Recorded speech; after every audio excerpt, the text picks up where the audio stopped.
o grupo empresarial Odebrecht, as empresas relacionadas ou vinculadas entregaram dinheiro à AG? A pergunta aqui é porque não é AG, mas eu posso, aqui não é o seguinte, é o que eu tive a oportunidade até de falar no depoimento anterior. Eu não posso dizer quanto e como, eu não vou ser leviano para afirmar. Agora, meu entendimento, e eu diria assim, um entendimento quase certo, é que nós apoiamos todos os candidatos presidenciais do Peru, todos os partidos e provavelmente várias eleições para congressistas. Quer dizer, era normal que nos países onde nós atuávamos nós fizéssemos isso. Não só apoiávamos o partido de situação, como também a oposição para fazer um head. Então, eu diria que com toda certeza, apesar de eu não ter a informação precisa, não poder afirmar, mas eu digo com toda certeza que nós apoiamos Alan Garcia. Como se deu isso? De que forma? Aí, no caso de Alan Garcia, como é uma época que era barata, é o Barata que vai poder, com certeza, ser mais preciso nesse ponto. E essa ajuda, como que se dava normalmente? É o que eu digo, eu não posso dizer, eu com certeza, a gente sempre tinha vários meios de fazer isso. Eu não estou negando que alguns casos, é por isso que eu procuro não ser leviano, porque em alguns casos pode ter sido doação oficial. Em outros casos você pode fazer a doação através de uma empresa local e você de algum modo ressarce ela. Você pode fazer por caixa 2, quer dizer, por pagamentos não contabilizados, que a gente chama no Brasil caixa 2. Então, quer dizer, eu não posso precisar qual foi o caso de que caso.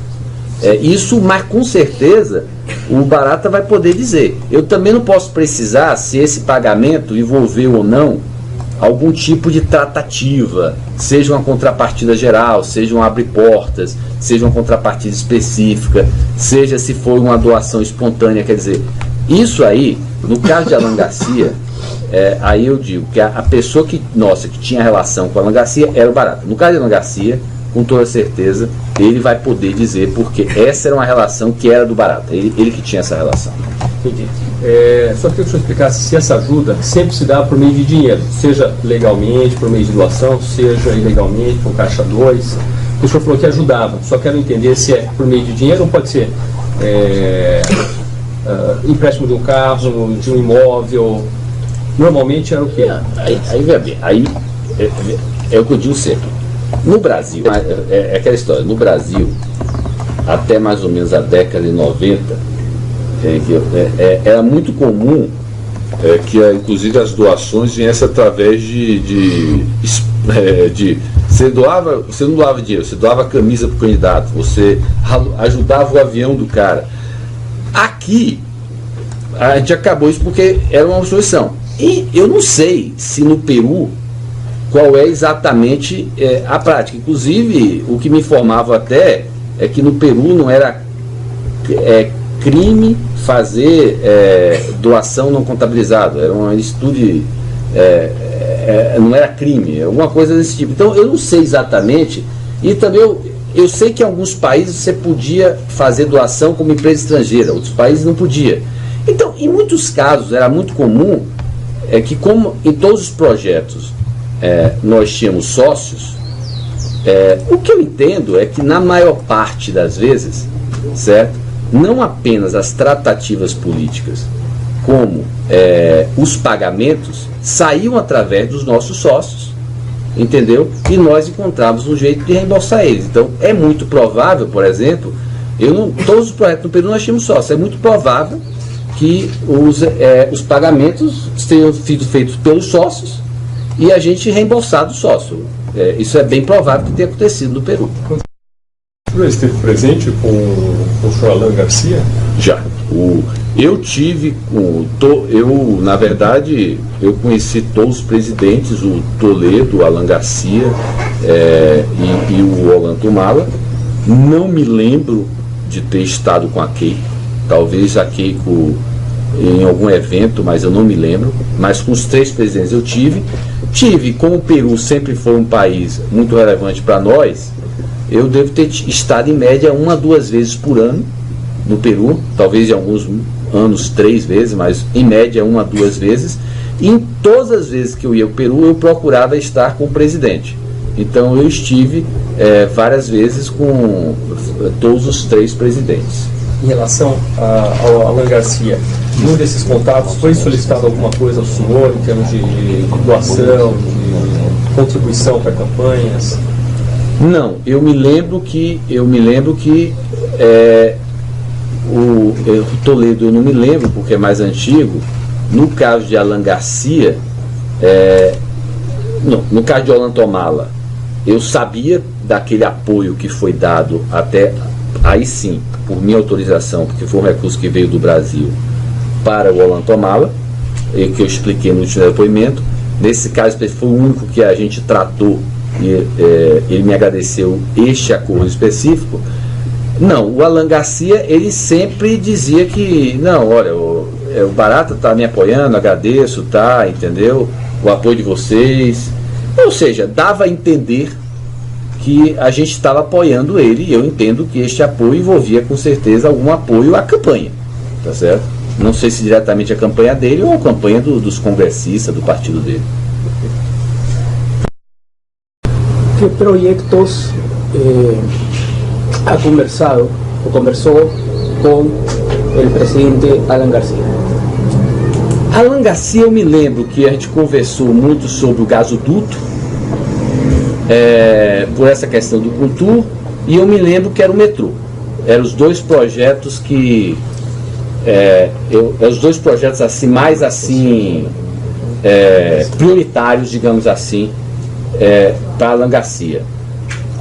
Eram os 2 projetos. Eu me lembro que com o Mala foi mais a questão a principal foi a questão do gasoduto. O Mala era praticamente o gasoduto, e com Toledo foi a questão das IRSAs.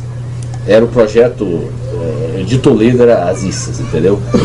A maior parte da IRSA foi construída no governo Alan Garcia, mas quem fez era ali. Então eu me lembro que Toledo era as IRSAs, Alan Garcia era o metrô de Lima e o gasoduto, e Omala era o gasoduto.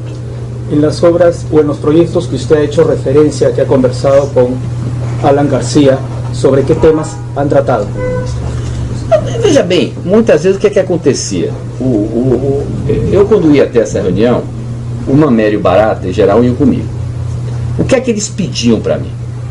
Marcelo, reforce para Alan Garcia, reforce para ele o compromisso da empresa. Por exemplo, dá um exemplo aqui. No caso do ISSA de Toledo, dá um exemplo assim. No caso de ISSA, que eu me lembro bem, tinha um problema que o Toledo queria que a gente terminasse o ISSA antes dele terminar o mandato. E era impossível. Aí o Barata chegava para mim e dizia: Marcelo, vá lá e diga que a gente vai entregar alguma coisa. Porque se você for lá e dizer que a gente vai entregar alguma coisa para ele inaugurar antes da eleição, ele vai acreditar. Então, muitas vezes as pessoas, eu não me lembro especificamente, mas existia sempre temas onde a gente precisava influenciar, conseguir as coisas. E aí, o que meus diretores pediu quando eu ia lá, era o seguinte: Marcelo, reforce esse tema aqui, a empresa vai estar por trás, a empresa vai disponibilizar os recursos, a empresa vai fazer investimento. Ou seja, eram pontos, no fundo, que eles me usavam para reforçar coisas que, vindo, digamos assim, do presidente do Odebrecht, o cara saberia. Só isso, não tinha nada ilícito, entendeu? ¿Con quiénes? Usted ha hecho referencia a 2 personas con las que ha conversado con Alan. Agora, um ponto importante, o que eu acho importante dizer é o seguinte: propina, quem inventou não foi o Odebrecht. Tá? Inclusive o seguinte, eu assumi o Odebrecht como todo tem 6, 7 anos, entendeu? E no Peru, então, eu deixo claro, se a gente tinha uma relação política, certo, de grau 10, os nossos sócios tinham de grau 40, 50, 60. Então, é colocar em perspectiva o seguinte: se houve propina em algum projeto, essa propina foi acertada provavelmente pelos sócios locais. Então, se houve então, eu digo o seguinte: a gente provavelmente, é importante entender isso. Então, é muito provável que propinas vinculadas a projetos específicos, certo?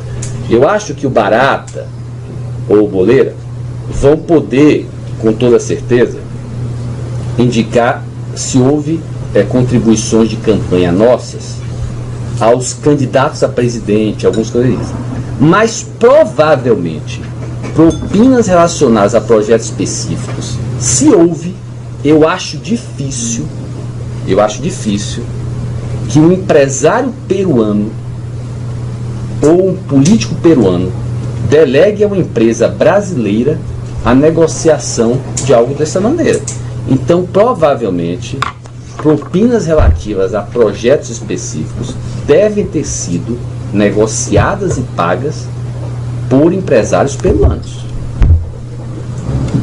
Sócios, subempreiteiros, não sei.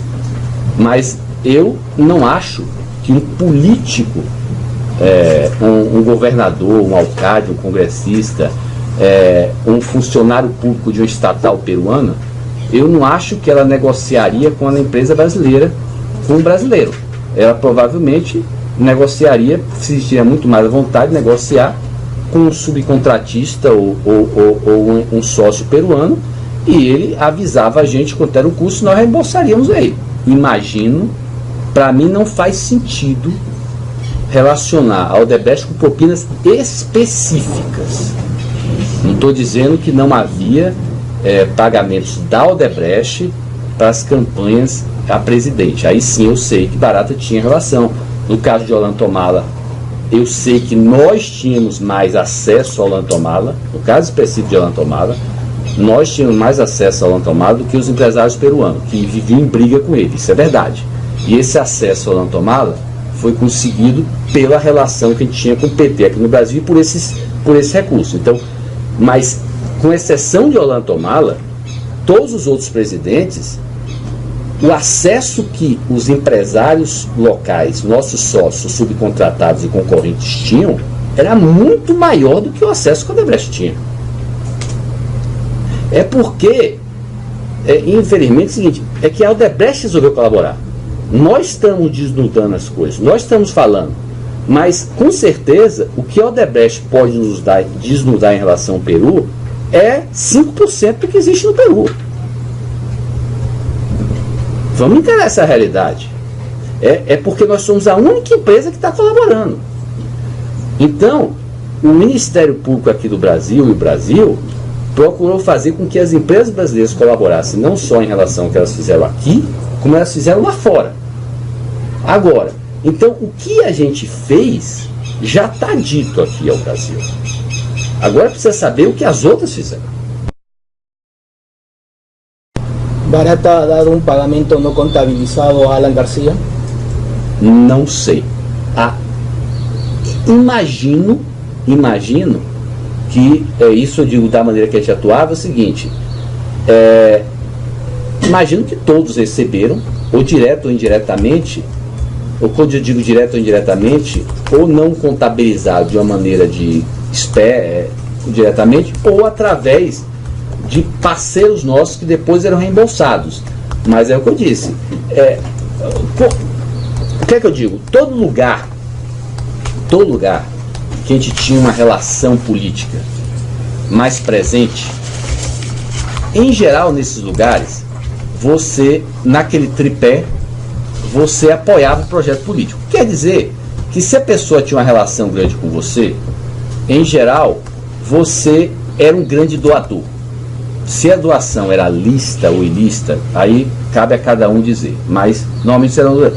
Se você é um grande doador, eu posso lhe assegurar que, em geral, envolvia Caixa 2.